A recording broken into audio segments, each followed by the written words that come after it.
Este hombre, aunque él dice que estuvo buscándome durante 3 años, tengo que admitir que desde el primer momento él ya tenía un hueco en mi corazón. Es imposible, cualquiera que conozca a Nets va a estar de acuerdo conmigo, es imposible que no te enamores de Nets. Es alguien tan fácil de amar.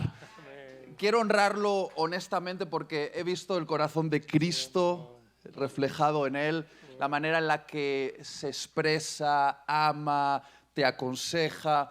Le he visto acompañar a buenos amigos como Benjamín.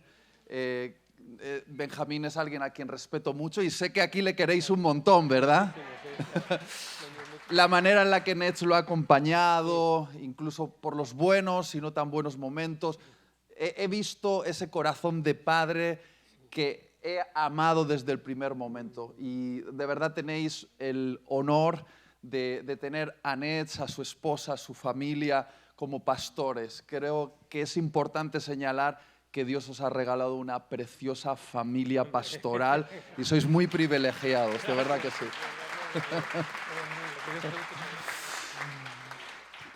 Alguno piensa, bueno, seguro que ha dicho esto para ver si le meten más dinero en la ofrenda.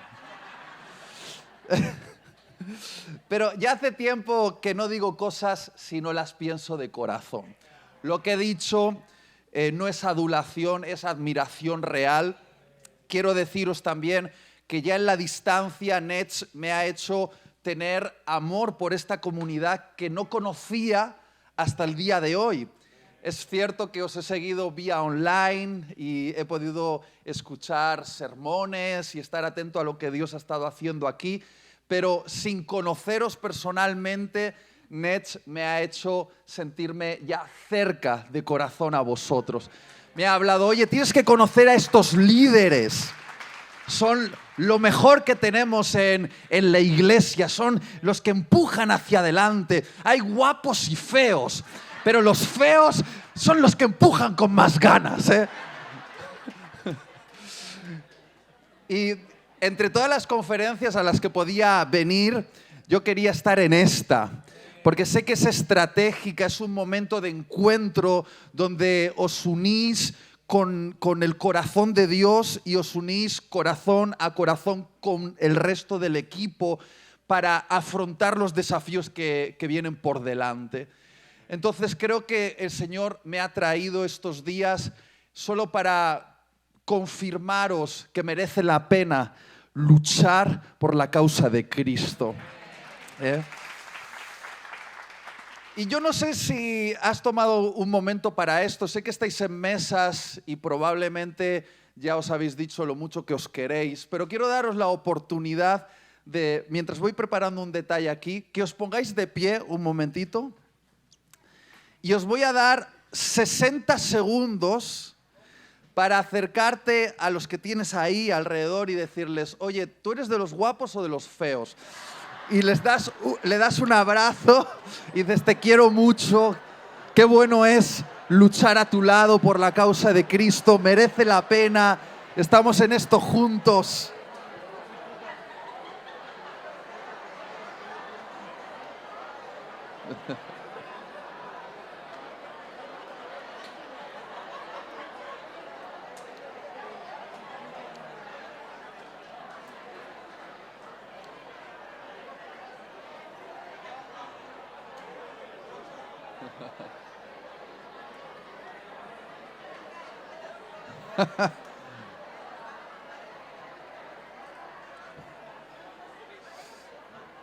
Me encanta.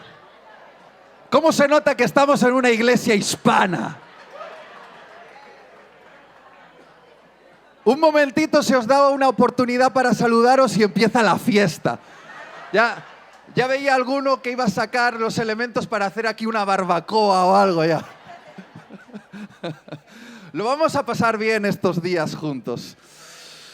Bueno, tengo una palabra ardiendo en mi corazón esta noche. La he titulado de la siguiente manera: ¿por qué estás atascado y cómo desbloquear tu destino? El Señor, mientras pensaba en este tiempo con vosotros, me trajo a la memoria un concepto, una idea.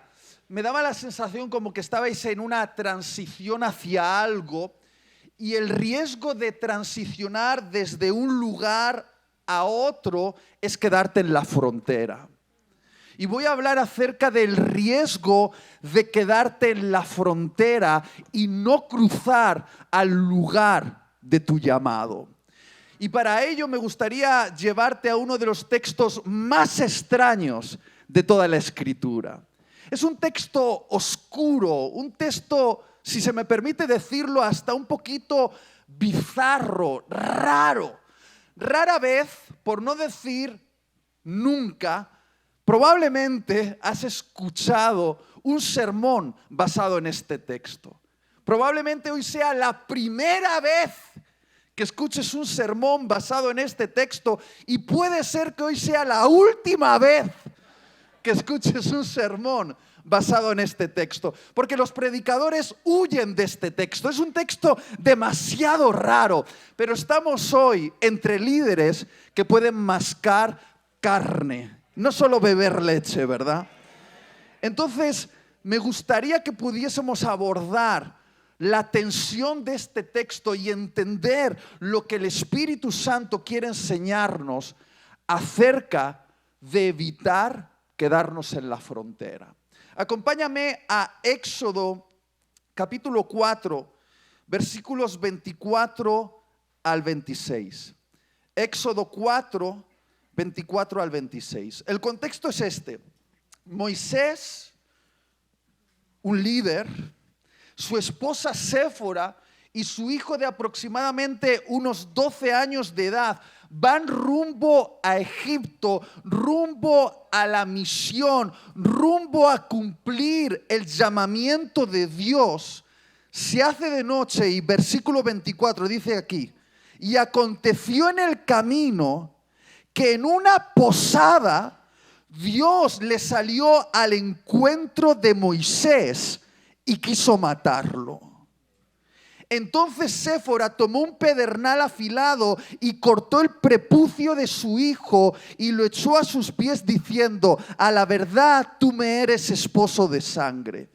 Así le dejó luego ir y ella dijo: esposo de sangre a causa de la circuncisión. ¡Wow! ¡Qué texto tan raro!, ¿verdad? Nets me está mirando y diciendo: Itiel, ¿qué vas a hacer? Si sacásemos una foto a la escena que acabamos de leer, esta sería la foto.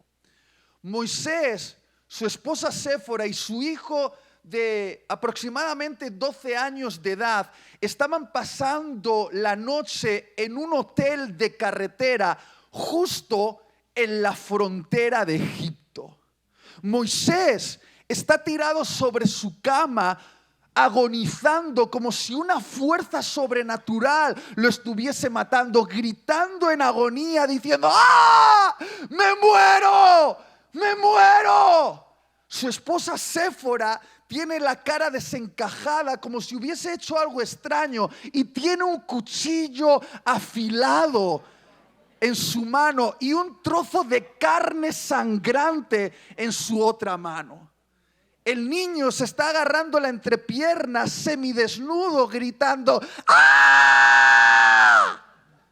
Sangre por todas partes en la habitación. Casi parece una escena de terror, ¿verdad? Pero no es una escena de terror. Es un acontecimiento real que está descrito en tu Biblia y en mi Biblia, que ocurrió justo en la frontera. En la frontera con Egipto, en la frontera antes de que Moisés entrase al lugar de su llamado, justo en la frontera, antes de que Moisés llegase al lugar que Dios le había destinado, justo en la frontera, antes de que Moisés pudiese acceder a lo que se iba a convertir la historia más épica de todo el Antiguo Testamento, la liberación del pueblo de Israel de la esclavitud del imperio egipcio, justo en la frontera. Es algo bien extraño. ¿Por qué ocurrió lo que ocurrió? ¿Por qué Dios quería matar a Moisés? Para entender este acontecimiento, tenemos que irnos a 80 años antes de ese momento. Cuando Moisés era un tierno bebé hebreo que estaba en los brazos de su madre y ya desde el mismo momento de su nacimiento era un condenado a muerte. El faraón de Egipto había visto cómo los hebreos se estaban multiplicando, eran como los hispanos, tenían hijos y hijos y hijos, se hacían fuertes, grandes.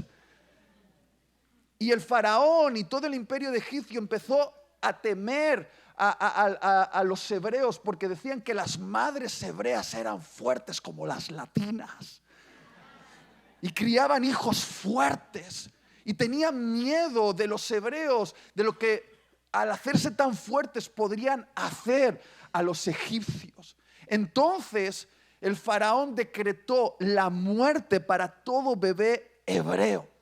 Y en aquel momento la mamá de Moisés, viendo aquel bebé, comprendió que había un llamado sobre aquel bebé. Y como toda madre valiente, solo las madres pueden hacer esto, puso en riesgo su propia vida para salvar la vida de aquel bebé y salvar el llamado de Dios en aquel bebé. Conocemos la historia. La mamá puso a Moisés en una especie de cesto, lo llevó a un lugar en el río Nilo y lo dejó ir para que llegase al lugar donde la familia real egipcia hacía sus labores. Y ahí, por hacerte corta la historia, Moisés fue recibido por la familia real. Y ese niñito hebreo fue adoptado por la familia real egipcia. Y siendo hebreo, dicen los historiadores como Flavio Josefo, Moisés fue educado en todas las artes, las ciencias y los conocimientos de los egipcios. Y aún siendo hebreo, fue educado para ser parte de la realeza egipcia. Y con 40 años Moisés había sido educado para gobernar, para comandar ejércitos. Era una persona muy capaz, muy preparada. Pero tenía una contradicción dentro. Cada vez que se miraba en el espejo, se daba cuenta de que ese no era su lugar. Quizá por los rasgos era inevitable ver que él era hebreo, no era un egipcio. Él era de otra raza, pertenecía a otro pueblo y lo amaba. Y cuenta la historia que en un momento cuando los egipcios estaban maltratando a uno de sus hermanos, él lo vio y el fuego del llamado que estaba sobre Moisés, ese fuego en sus entrañas ardió. Y Moisés con furia se abalanzó sobre aquel capataz que estaba maltratando a uno de sus hermanos y lo asesinó.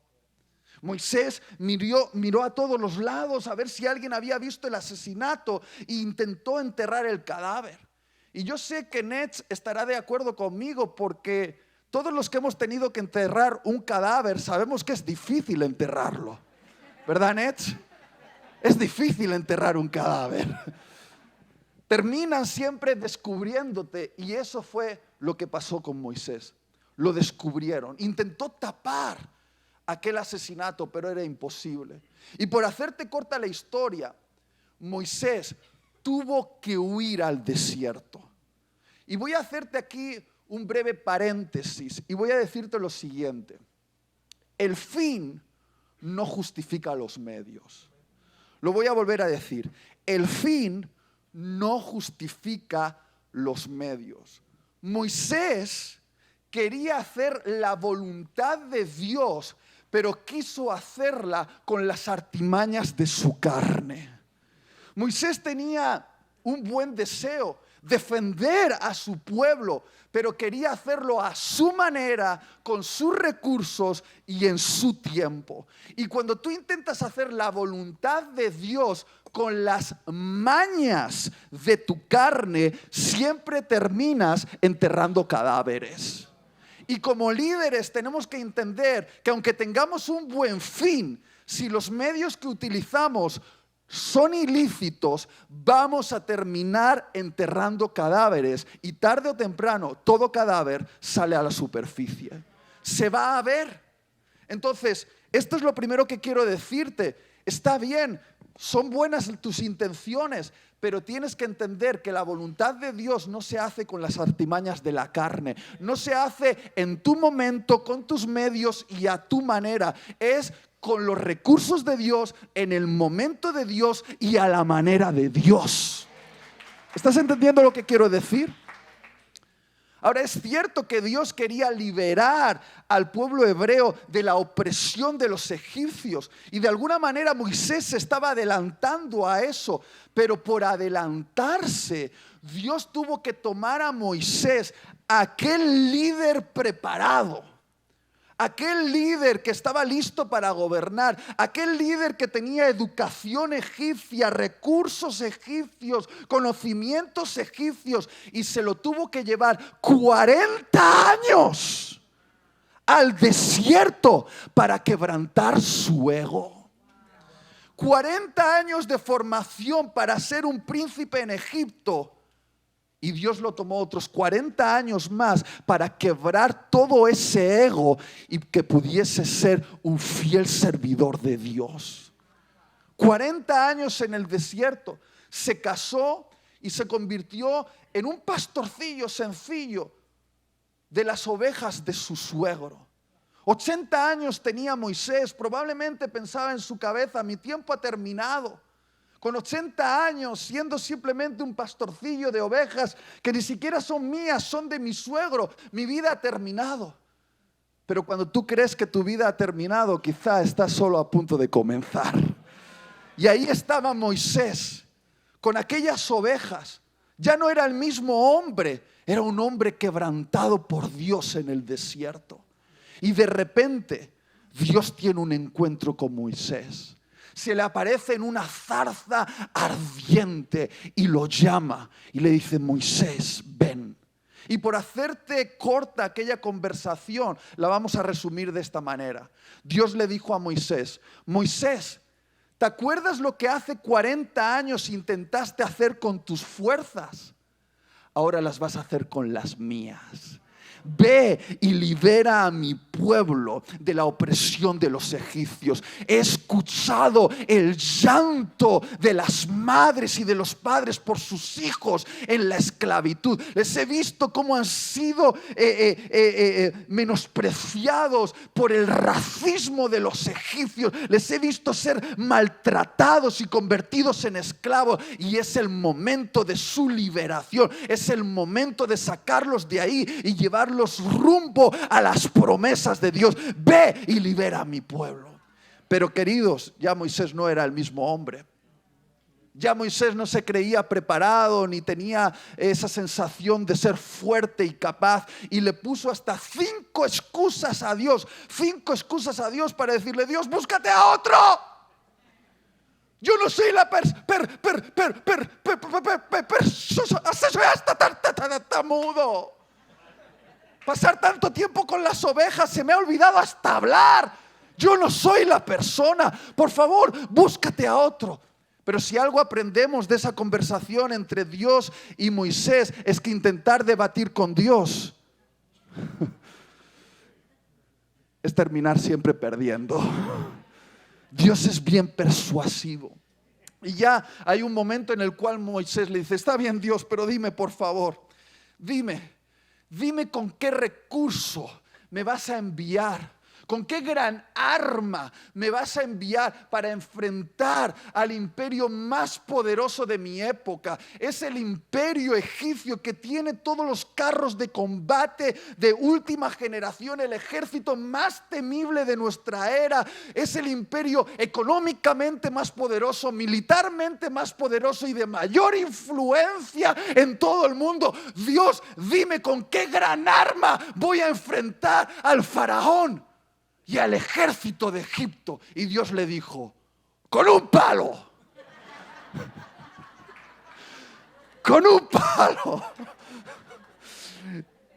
Y Moisés tuvo que aprender lo que quizá algunos aquí todavía no hemos aprendido: que un palo en las manos de un hombre quebrantado es más poderoso que un ejército en las manos de un hombre soberbio. Con un palo, escúchame bien, con un palo Dios iba a hacer proezas. Con un palo iba a derramar 10 plagas para avergonzar a los dioses falsos de Egipto. Con un palo iba a abrir el mar rojo en dos. Con un palo iba a hacer salir agua sobrenatural de la roca. Con un palo se iba a hacer historia.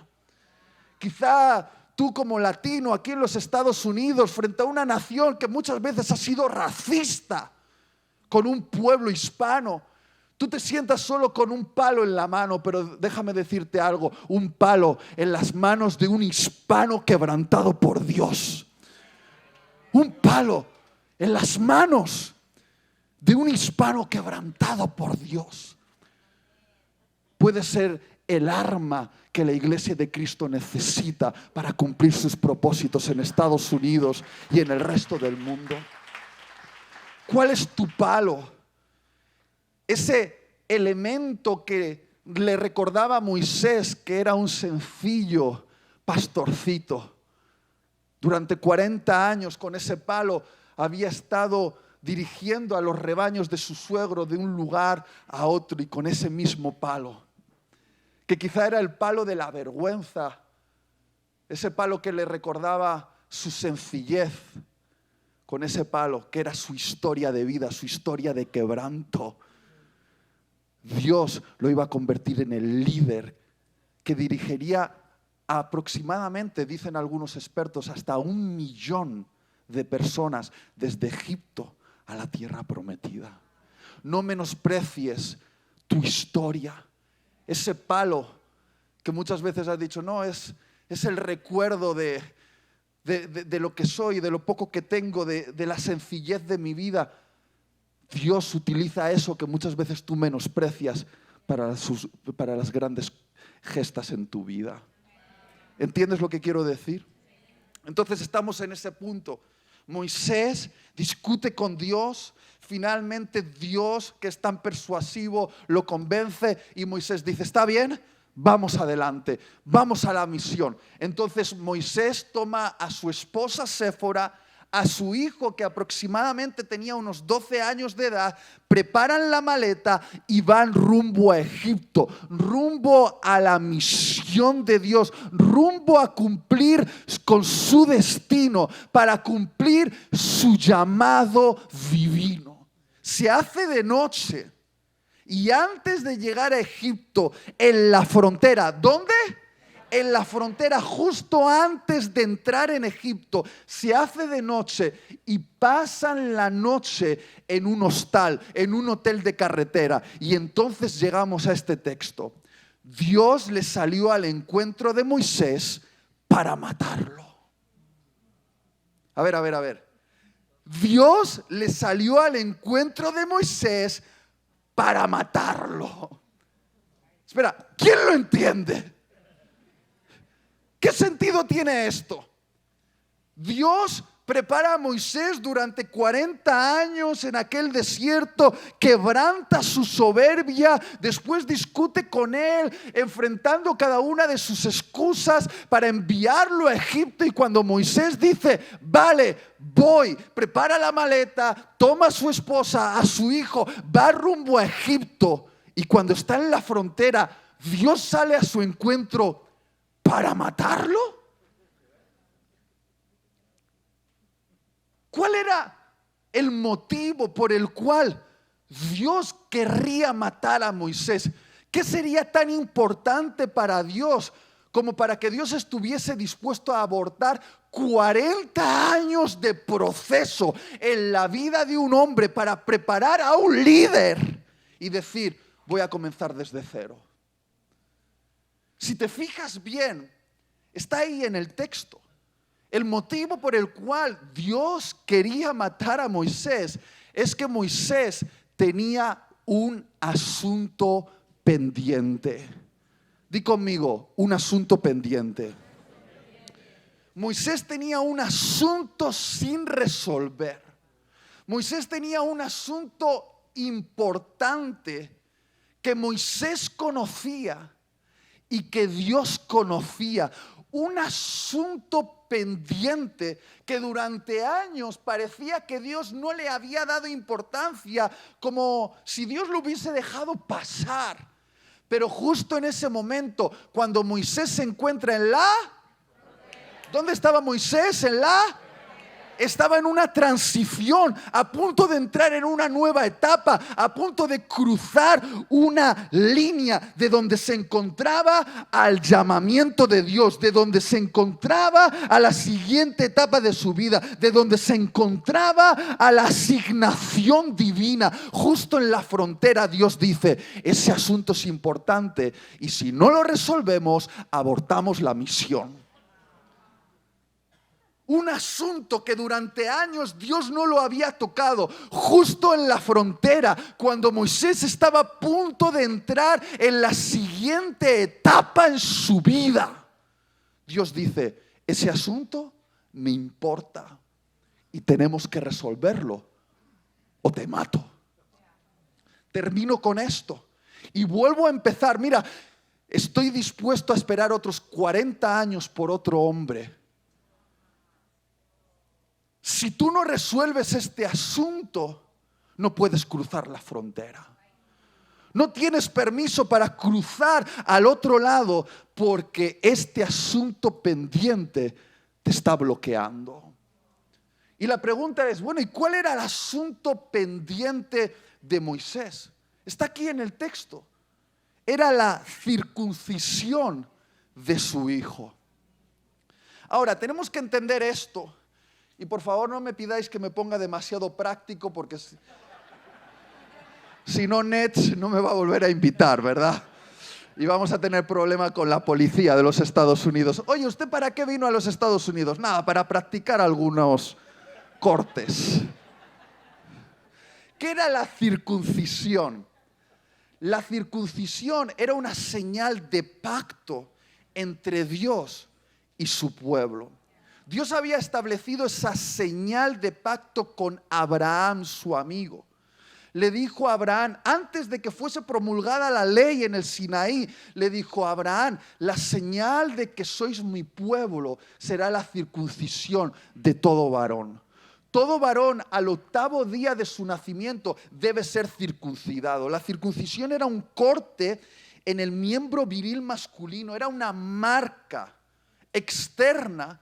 Pero la Escritura nos enseña que esa marca externa en realidad era una marca interna en el corazón. Era una manera en la cual Dios separaba a su pueblo, le ponía un sello de propiedad y le decía al resto de personas, ellos son míos. Y todo hebreo, desde el momento de su nacimiento al 8º día de nacido, todo varón era circuncidado. Los padres, con ayuda de los ancianos del pueblo, circuncidaban a todo varón, porque era una marca para todo hebreo. Y sin embargo, Moisés no había circuncidado a su hijo. No sabemos por qué no lo hizo. El texto no nos lo explica y quizá justamente la Biblia no dice el por qué para que todos nos podamos sentir identificados. ¿Por qué a veces hacemos lo que hacemos o no hacemos lo que no hacemos? El texto no lo dice. No dice por qué Moisés no circuncidó a su hijo. Quizá fue porque se sentía avergonzado de sus raíces. Quizás se sentía indigno y dijo, mejor no lo circuncido porque yo mismo no me siento un buen hebreo.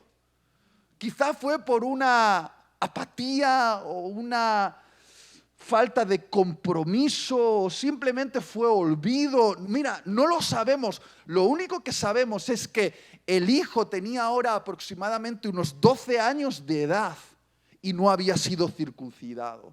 Y durante todos esos años Dios no había sacado el tema a la superficie, no lo había tratado con Moisés, pero justo cuando están, ¿dónde? Están en una transición. Están dejando algo para entrar en otra cosa. justo cuando Moisés está a punto de ir al lugar de su llamado, Dios le dice: o resolvemos este asunto o no puedes pasar. Y yo sé que algunos me están mirando y dicen: ay, qué cosa tan extraña. Es que me cuesta entender que Dios sea así. Tanto dramatismo de Dios por un trocito de carne en el pene del hijo de Moisés.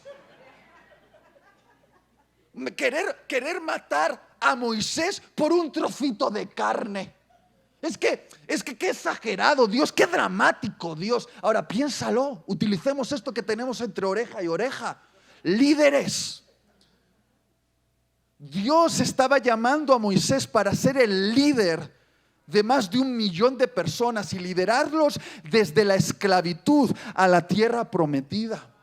Y ese líder llamado Moisés iba a tener que promulgar la ley de Dios. Iba a tener que decir: así dice el Señor.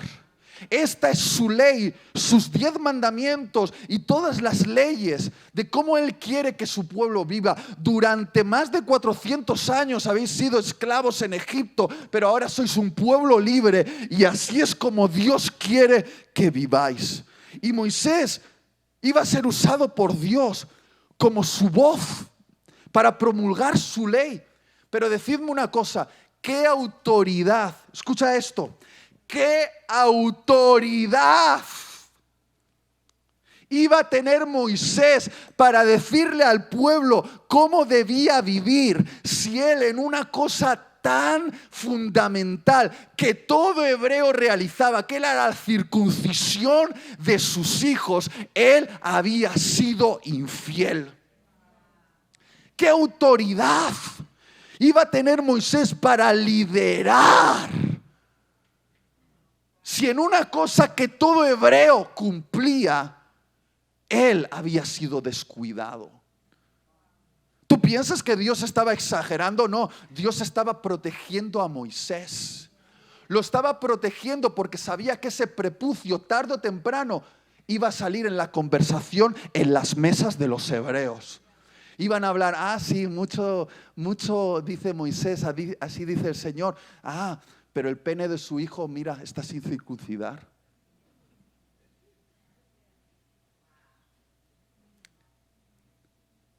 Nuestros asuntos pendientes nos hacen perder credibilidad delante de las personas que lideramos. Escucha lo que estoy intentando decir. Dios nos ama tanto que no nos permite cruzar la frontera a lo siguiente que Él tiene para nosotros hasta que no resolvamos el asunto pendiente de nuestra etapa presente.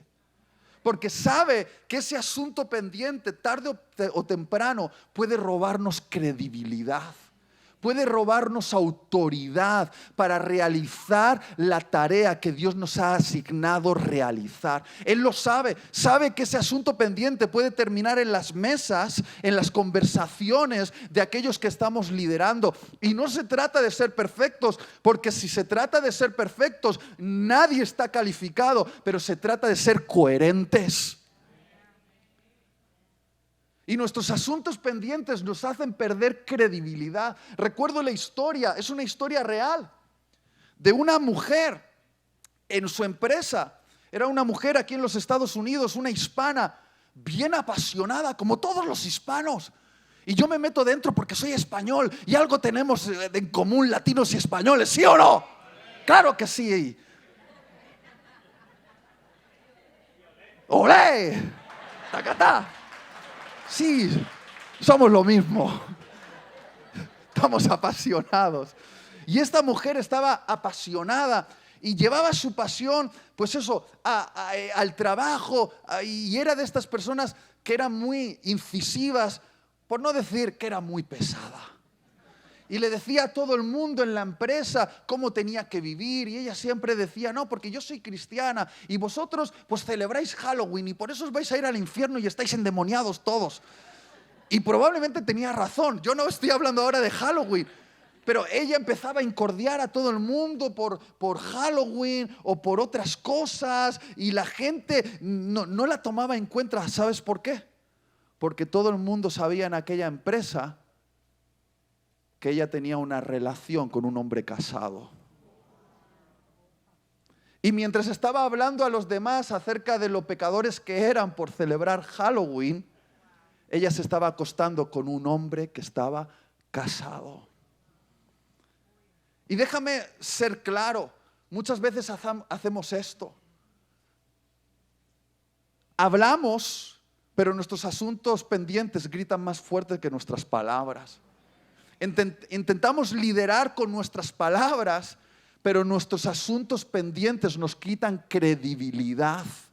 Y no se trata de ser perfecto, se trata de ser una persona coherente, no vivir una doble vida, no convivir con asuntos pendientes como si eso no tuviese importancia, porque puede ser que durante años Dios no saque ese tema a relucir, pero está ahí y tú sabes que está ahí, Dios lo sabe, tú lo sabes y te preguntas, ¿por qué me encuentro en la frontera? ¿Por qué no avanzo hacia adelante? ¿Por qué no soy capaz de ir al siguiente nivel en mi vida? ¿Por qué no logro más unción, más sabiduría, más influencia? La cuestión es que hasta que no resuelvas tu asunto pendiente de la etapa presente, no podrás cruzar a la siguiente etapa, porque Dios sabe que ese asunto pendiente te va a quitar credibilidad. Hay que resolverlo. Y no te das cuenta de esto que constantemente hacemos. Lo hacemos todos, yo el primero. Le intentamos cambiar el nombre a nuestros asuntos pendientes para hacerlos más tolerables. Decimos, es un trocito de carne. Es un trocito de carne, tampoco es tan importante, ¿no? Todo el mundo tiene un trocito de carne. Y de alguna manera le cambiamos el nombre a nuestros asuntos pendientes y le ponemos un nombre con el cual nos podamos sentir cómodos, que no nos incomode demasiado. Nets, no sé si te ha pasado, pero yo muchas veces me he encontrado en situaciones de consejería pastoral donde alguien viene y me dice, ¡Pastor! Tengo problemas con mi disciplina. Me cuesta levantarme por la mañana. Cuando suena el despertador lo apago 1, 2, 3, 4, 5 veces. Y siempre llego tarde a los lugares. Me cuesta terminar las tareas que me asignan porque tengo problemas con mi disciplina. No lo llames problemas con tu disciplina, llámalo pereza, que es así como se llama. Alguno viene y me dice, ¡Pastor! Tengo carencia de amor. Porque crecí en una casa sin la figura paterna. Mi papá nos abandonó y entonces yo crecí con carencia de amor. Por eso voy buscando hombre tras hombre, de antro en antro, de cama en cama cada fin de semana, porque tengo carencia de amor. No lo llames carencia de amor, llámalo lujuria, que es así como se llama. Otros dicen, ¡Pastor! Tengo un carácter fuerte. Cuando mi esposa me lleva a la contraria y no se hacen las cosas como yo quiero, golpeo la mesa, rompo los platos y hay un agujero en la puerta del baño del último puñetazo que le di porque tengo un carácter fuerte. No lo llames carácter fuerte, llámalo ira, que es así como se llama. Lo que estoy intentando decir, queridos, queridas, es que hasta que no le pongamos el nombre correcto a nuestro asunto pendiente, no podremos tratar con él. Necesitamos ser honestos con lo que está pasando para poder afrontarlo como se merece.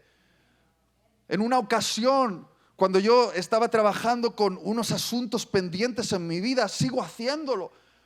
Dios me habló y me dijo, mira, Itiel, cuando te presentes delante de mi presencia, hablándome de tus asuntos pendientes, con un corazón roto y humillado, quiero que sepas, estás perdonado.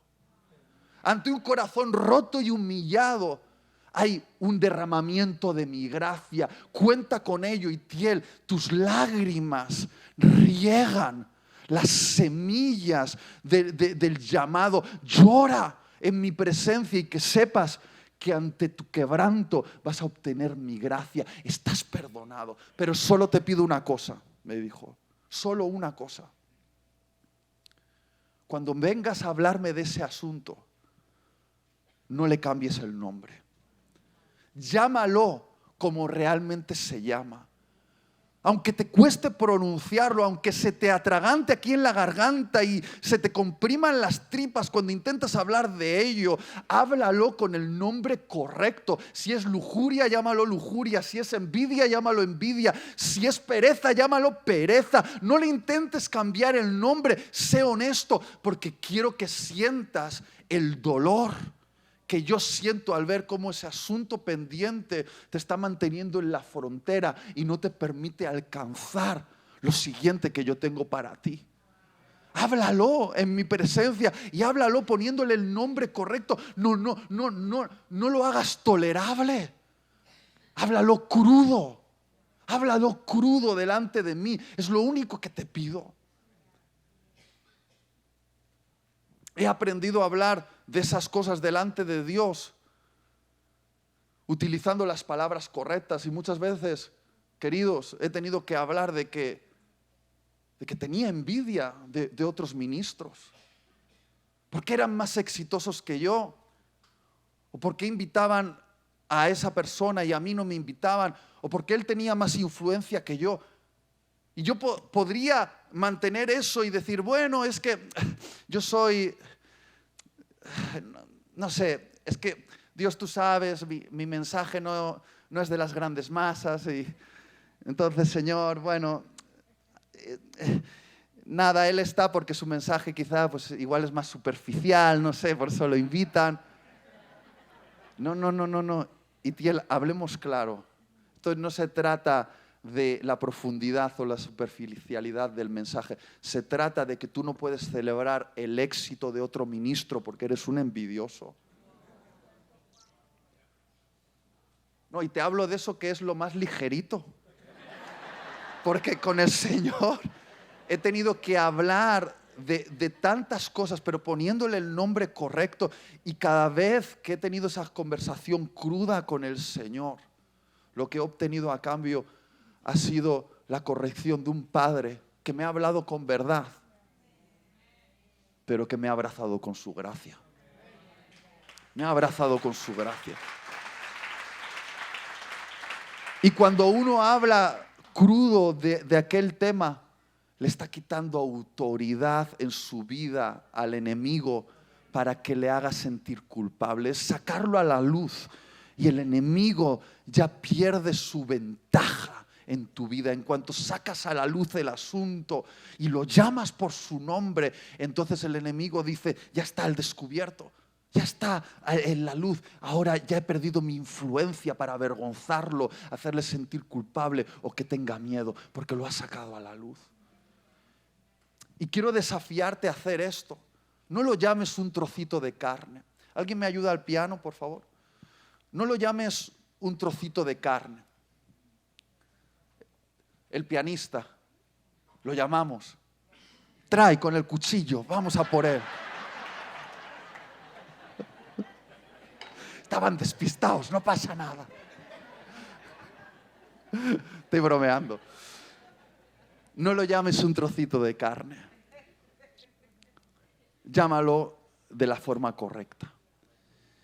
Quizá en la historia que acabamos de leer, alguno podría pensar, no, era solo un trocito de carne en el prepucio de su hijo, pero más que eso, era desobediencia.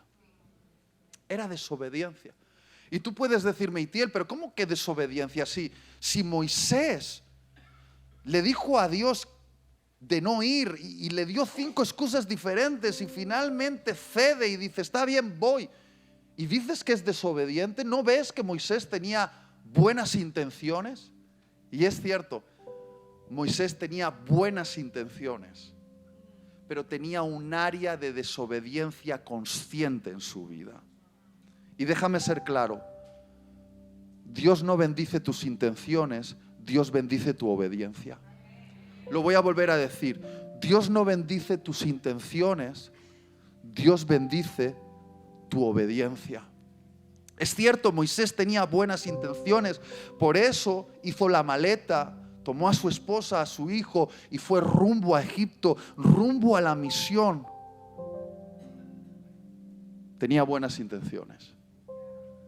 Que estés hoy aquí significa que tienes buenas intenciones. Podrías estar este fin de semana en la playa, esta noche en un restaurante o viendo una serie de Netflix y estás aquí. Claramente tienes buenas intenciones, pero mientras tengas un área de desobediencia consciente en tu vida, Dios no puede bendecirte al nivel que querría hacerlo. Él no puede permitirte cruzar la frontera al siguiente nivel en tu liderazgo, al siguiente nivel de unción, al siguiente nivel de influencia, al siguiente nivel de poder, al siguiente nivel de sabiduría. Él no te puede permitir cruzar la frontera hasta que no resuelvas ese asunto pendiente. Te tiene bloqueado. Tu asunto pendiente es como una especie de ancla que te bloquea, te deja ahí parado en la frontera. Y Dios no te permite pasar a lo siguiente hasta que no resuelvas el asunto pendiente de la etapa presente. ¿Y sabes lo que intentamos hacer? Y lo digo porque a mí me pasa.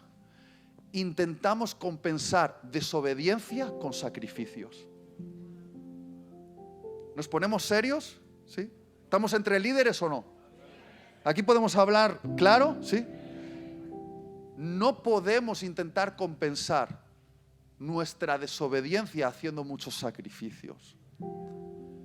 Intentamos hacer esto. Bueno, sé que tengo un área de desobediencia consciente en mi vida, pero le voy a dar al Señor estos sacrificios. No, una ofrenda grande. O voy a servir con más fuerza en este área, o voy a esforzarme más en esta cosa. Intentamos compensar esa desobediencia haciendo sacrificios, pero sacrificio no sustituye a obediencia. La Biblia es clara con esto. Cuando Dios te pide algo, no puedes intentar evadir el asunto haciendo sacrificios a Dios. Tú no puedes manipular a Dios ni con tu ofrenda, ni con tu servicio, ni con tu dedicación. Todo eso está bien, pero no cambia el enfoque de Dios de ese asunto que Él lleva hablando contigo durante meses, quizá durante años. Muchas de las cosas que te tienen retenido ya son una conversación que Dios tuvo contigo quizá hace 2 o 3 años atrás. Y alguno dice, es que siento que Dios no me habla. Dios no tiene por qué hablarte algo nuevo si lo último que Él te habló no has respondido a ello. Estamos esperando algo nuevo que el Señor diga, pero ¿qué pasó con aquello que ya nos dijo? Él no fue específico. Esto hay que resolverlo, esto hay que corregirlo, esto hay que sacarlo, con esto hay que cortar. Él te habló. Y desde entonces parece que Dios no te ha dicho nada nuevo. No es que Él no quiera seguir hablándote, pero Él está esperando tu obediencia. A veces dices, no, es que salgo a todos los llamados para ver si la unción me saca del bloqueo. Hay cosas que no se resuelven con unción, se resuelven con una decisión. Nos ponemos frente al hombre de Dios y le decimos, úngeme con aceite, ora por mí porque me siento bloqueado. No intentes arreglar con unción lo que se arregla con una decisión. Hay una decisión que tomar. Es algo muy concreto. Dios te dijo, agarra el cuchillo y corta.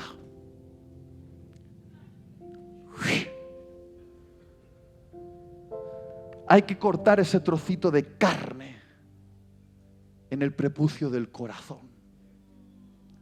Pablo habló acerca de esto. El prepucio es algo espiritual, es eso que toleramos, eso que mantenemos. Y el Señor dice, te he dado la palabra, que es como una espada afilada que viene para cortar.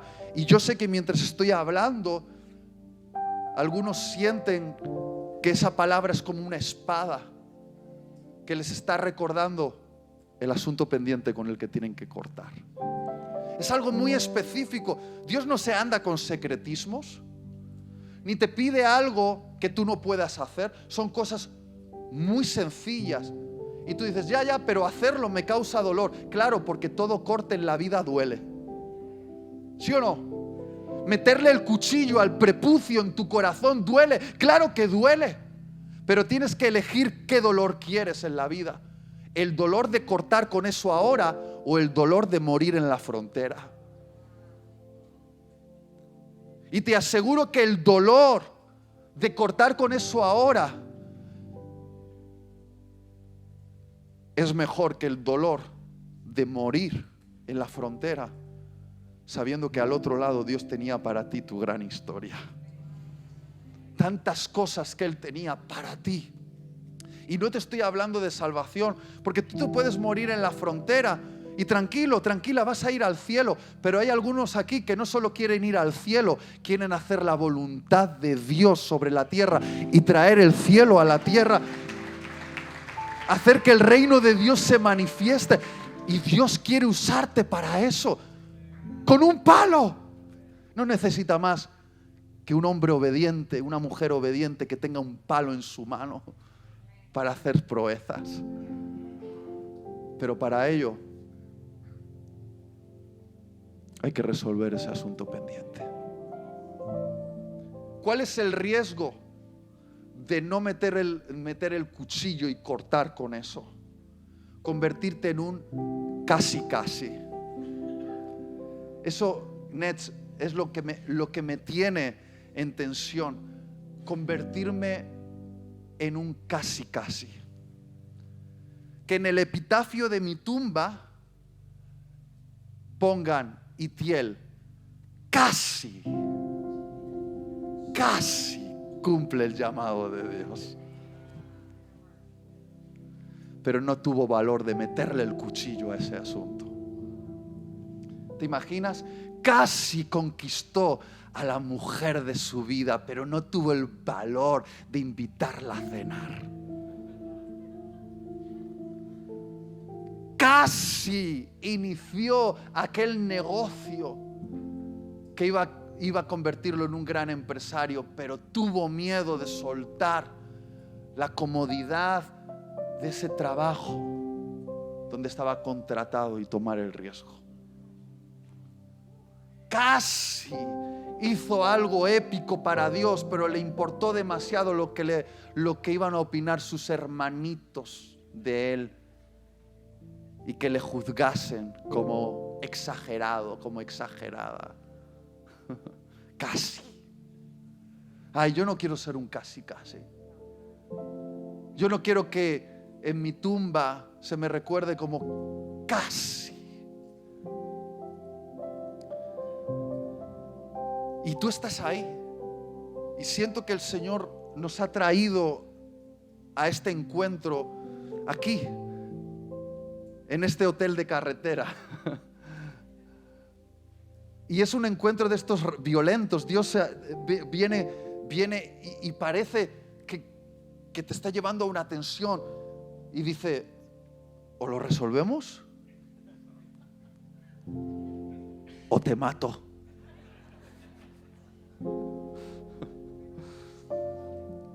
A veces no entendemos que esa aparente agresividad de Dios es también una muestra de su bondad y de su amor. Y el Señor nos está confrontando esta noche porque sabe que esta iglesia y particularmente los líderes de esta iglesia, estáis en la frontera de algo maravilloso. Esa era la palabra que el Señor me daba, Nets, una transición al otro lado, a lo siguiente. Nets no puede ir solo, necesita ir con todos estos líderes, porque hay 1 millón de personas que tienen que ser liberadas de la opresión del faraón, del Egipto, de este mundo corrupto, y ser llevados a la tierra prometida. Y hay que crear equipos de líderes, porque Nets no puede solo, Moisés no podía solo, necesitaba líderes, pero líderes que sean coherentes. No te puedes quedar en la frontera de lo que Dios tiene para ti. Hay que resolver ese asunto pendiente. No te conviertas en un casi. No sé si tenemos el gráfico. He traído un gráfico. ¿Podéis ponérmelo en la pantalla? No sé si lo tenemos. ¿Lo tenemos? Ahí está. Esta es la cuadrícula de tu vida. Cada columna representa un año de tu vida. Y hay 52 cuadraditos en cada una de estas columnas que representan las 52 semanas que tiene el año. El año 0, el 1, el 2, el 3. Cada columna es un año de tu vida y cada cuadradito es una semana de ese año. Esto es una cuadrícula que llega hasta los 90 años de edad. Todos nos tenemos que enfrentar a esta cuadrícula. Fíjate por dónde voy yo. Dale a la siguiente. Voy por aquí.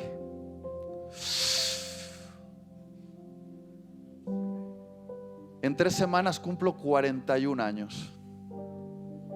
Y visto así, wow, me queda poco tiempo para obedecer. Claro, y eso es si vivo 90 años, que con el estilo de vida que llevo, subiéndome a aviones, comiendo hamburguesas, quizá, ponme la siguiente, viva un poquito menos, 70 años. Visto así impresiona más, ¿verdad? Ya voy más de la mitad de mi vida. ¿Y cuántos aquí saben que la vida incluso a veces se puede hacer un poquito más corta? Dale a la siguiente. Nunca sabes, ¿verdad? Yo no sé dónde te encuentras tú, ni cuánto vas a vivir, pero yo sé que el tiempo pasa y hay que dejar de procrastinar la decisión. Porque a todos se nos va a llamar a cuentas.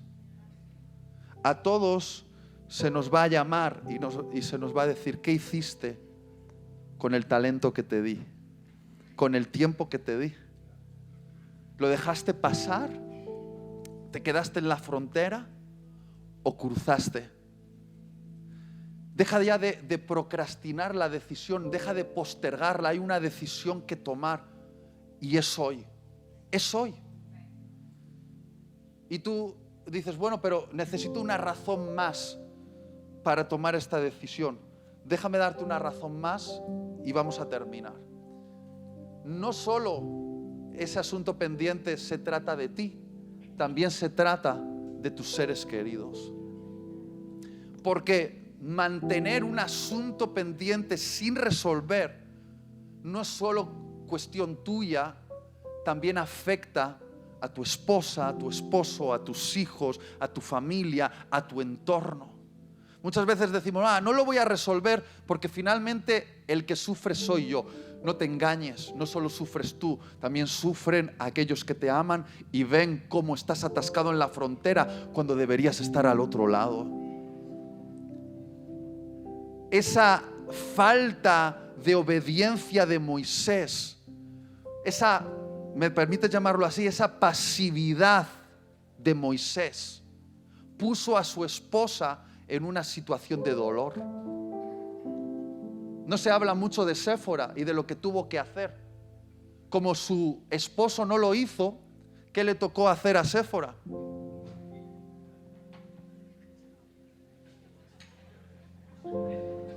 Le tocó hacer lo que ninguna mujer tenía que hacer: cortarle el prepucio a su hijo de 12 años. Jamás una mujer tenía que cortar el prepucio de un hombre, ni de su hijo de 12, y menos de un hijo de 12 años de edad. Pero cuando Séfora vio a su marido a punto de morir en esa cama, su esposa tuvo que hacer lo que su marido no había hecho. Y tristemente a veces nos toca hacer lo que la otra persona no ha hecho. Por eso te digo algo: tu asunto pendiente no solo se trata de ti, se trata también de tus seres queridos. No sabemos muy bien qué pasó con Séfora. Lo que está claro es que no vuelve a aparecer en la historia, ¿verdad? Por ahí un poquito perdida cuando vuelve Moisés a encontrarse con Jetro, pero hay un momento en el que parece que algo se quiebra entre Moisés y Séfora, y es ese momento. Séfora tuvo un conflicto emocional. Para salvarle la vida a su marido tuvo que hacer algo que la dejó en un estado de mucha vulnerabilidad emocional. Cogió ese prepucio, lo echó a los pies de su marido y le dijo: eres mi esposo de sangre. Y luego ya no vuelve a aparecer en la historia. Es como que hay una ruptura en esa relación. Algo se quiebra cuando no resolvemos nuestro asunto pendiente y le hacemos daño a los demás. Tienes que resolver eso porque le está haciendo daño a tu esposa, le está haciendo daño a tu esposo, le está haciendo daño a tus hijos. Y quizá tú no te ames a ti lo suficiente como para resolverlo por ti, pero entonces por lo menos ama a las personas que tienes a tu alrededor. Ámales. Nunca solo se trata de nosotros, también se trata de los demás. Y no solo tu familia, también el pueblo que Dios te ha asignado para liberar. Mientras tú no resuelvas ese asunto pendiente, muchos van a seguir en la esclavitud, bajo el poder de Faraón, en este Egipto de las tinieblas. Y tú puedes decir: bueno, está bien para mí, solo destruyo mi vida. No, también estás destruyendo la vida de aquellos que has sido llamado a liberar. Y quizás suena fuerte y tú dices: no, ya irá otro a liberarlos. Yo creo que es fuerte, pero hay personas que Dios te ha asignado a ti, y que mientras tú sigas en la frontera, esas personas siguen bajo esclavitud, porque hasta que tú no cruces, esas personas no pueden ser guiadas a la tierra prometida.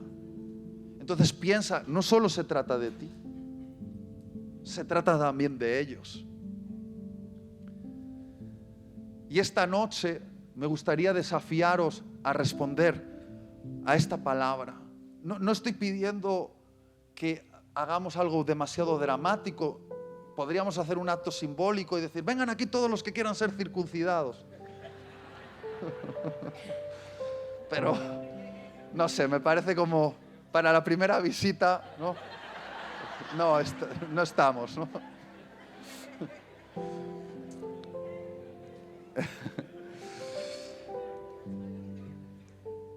Pero me gustaría saber si va a responder alguien a esta palabra de una manera muy, muy específica, muy práctica. Si tú dices: yo quiero responder a esta palabra, tengo un asunto pendiente, y ese asunto pendiente requiere solo una acción. No que una acción la va a resolver, pero una acción es el principio que desata las siguientes acciones. A veces es una llamada de teléfono incómoda que llevas postergando mucho. Quizá es una conversación con alguien en esta sala que llevas postergando mucho. Quizá es salir de un grupo de amistad del que ya tenías que haber salido hace tiempo. Quizá es renunciar a algo a lo que ya deberías haber renunciado, o comenzar algo que deberías haber comenzado y no lo has hecho. Mira, no lo sé, pero es un paso de obediencia. No lo va a resolver todo, pero un paso es el primer paso de los que vienen después. Y si tú dices, yo ya sé cuál es el paso que tengo que dar, porque el Señor ha sido específico conmigo, me ha dicho, este es el asunto pendiente y hay un paso que he estado postergando y veo cómo mi vida va pasando y no quiero quedarme en la frontera y perderme todo lo que Dios tiene para mí. Si tú estás en ese punto y dices, yo ya sé cuál es el siguiente paso, es una cosa muy específica, muy concreta, que te está viniendo a la mente justo en este momento lo estás pensando y dices, que sé que es esto, tengo que perdonar a esa persona, tengo que pedir perdón a esa persona, tengo que resolver este asunto, tengo que sacar eso de mi casa, tengo que borrar eso de mi teléfono móvil, tengo que tirar eso que tengo escondido, no sé, mira, es algo concreto, algo muy específico, muy específico.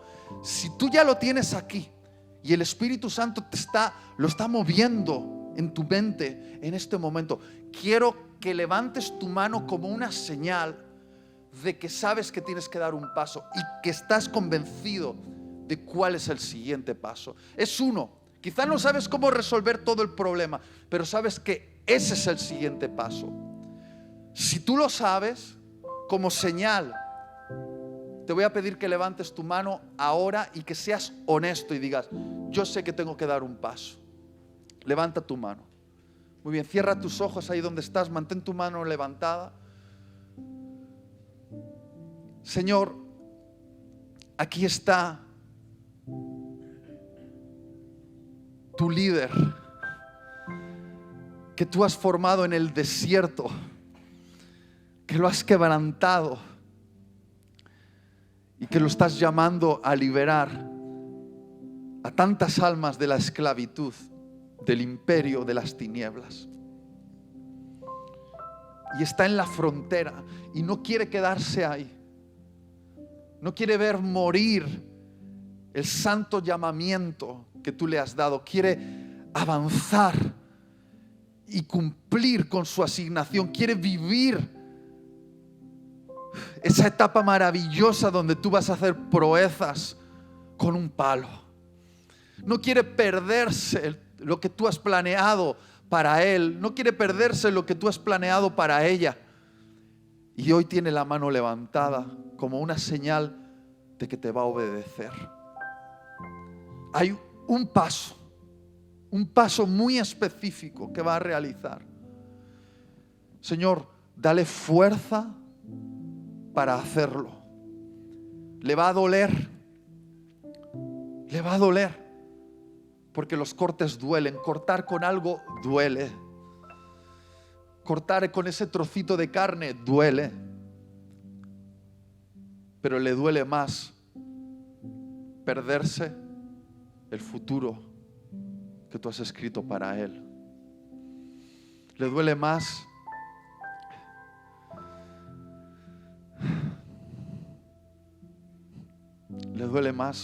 no alcanzar el santo llamado que tú tienes para él.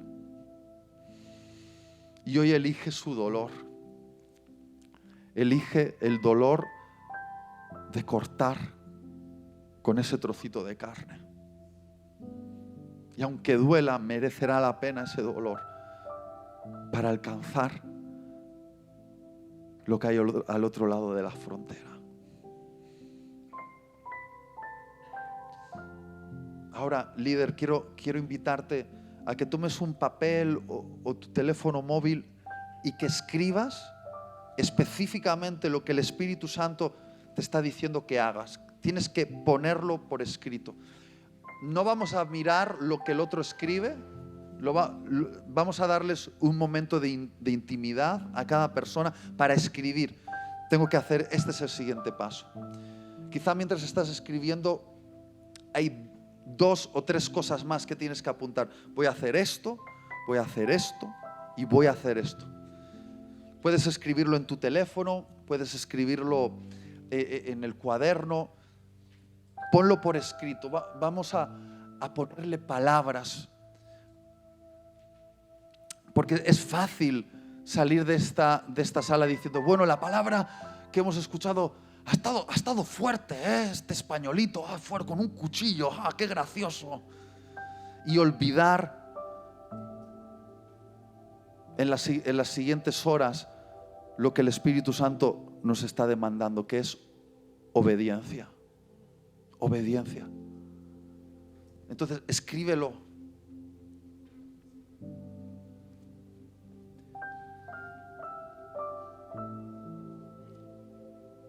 Escríbelo.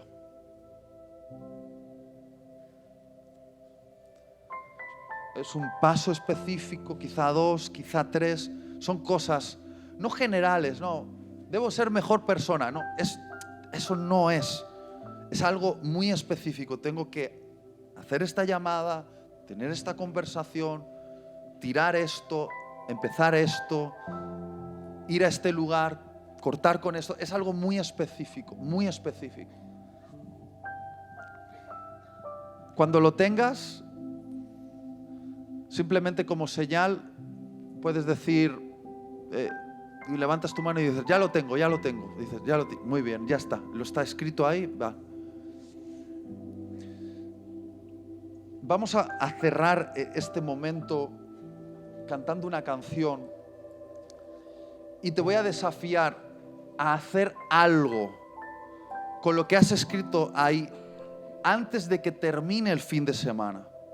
Quizá hay cosas que no se pueden hacer en los siguientes 3 días, pero si puedes hacer algo de lo que has escrito ahí en los siguientes 3 días, un paso, hazlo. Si no, lo vas a perder. A mí me ha pasado muchas veces.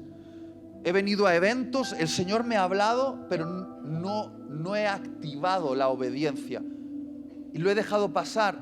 Y dentro de una semana ya tu mente está en otro asunto y te pierdes la oportunidad que el Espíritu Santo te ha dado para comenzar un cambio. Entonces, en estos 3 días que tenemos, lo que has escrito ahí, intenta hacer algo con eso.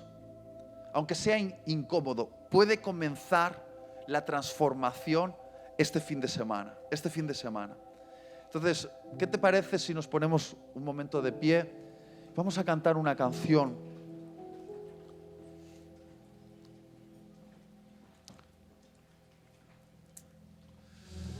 Y mientras cantamos esta canción, voy a invitarte a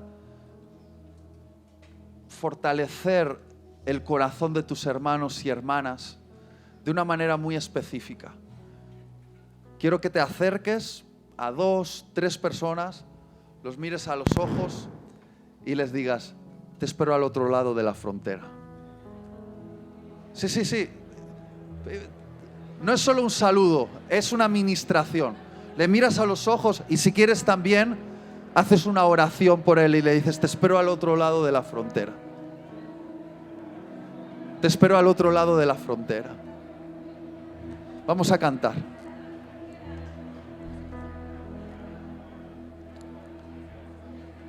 La verdad que con estos conceptos, los de inmigración, nos pueden meter en un lío. Te espero al otro lado de la frontera, ¿verdad? Últimamente decir eso se vuelve poco complicado aquí, ¿verdad? Dile, te espero al otro lado de la frontera. No es solo un saludo, es una administración. Hey, yo estoy contigo en esto. Si necesitas ayuda, dile, si necesitas ayuda para hacer ese corte, cuenta conmigo. Yo tengo un cuchillo afilado en casa, te ayudo. Pero vamos a ir juntos al otro lado de la frontera.